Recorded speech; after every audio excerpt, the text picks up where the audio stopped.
Hello, so today we are going to just do a quick recap about chapter 7 in Narnia. So in chapter 7 we have learned that the robin has flown away. Also then the children notice and something in the woods, and it's Mr. Beaver.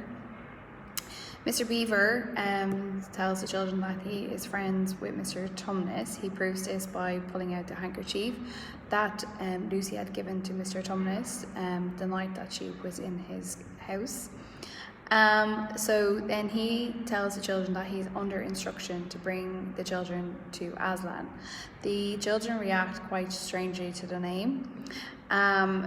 The beaver tells them that they need to talk in secret because he fears that there is spies. So he then brings them to his home and they all have a meal together.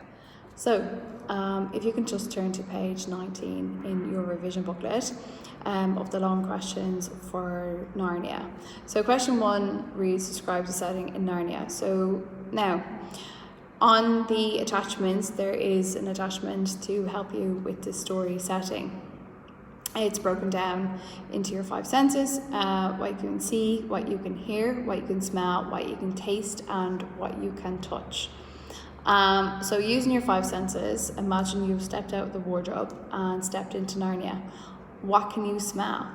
Okay, so use descriptive language. You could smell like fire burning, possibly, or you could smell like some trees, and then moving on, then what can you your touch?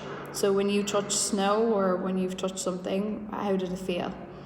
What did you see?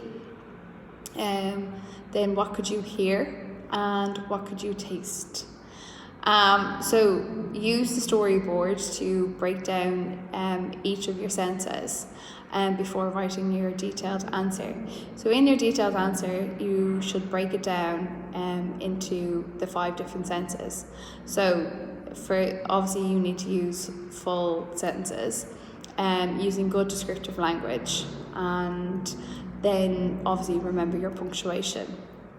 So you could start it off as I stepped out into Narnia, I could smell, I could hear, I could taste, I could see, and when I touched, it felt like this. So breaking it down into segments will give you a good detailed answer. Uses use the story map for the settings first, before answering. You could then, at the end, that's your experience.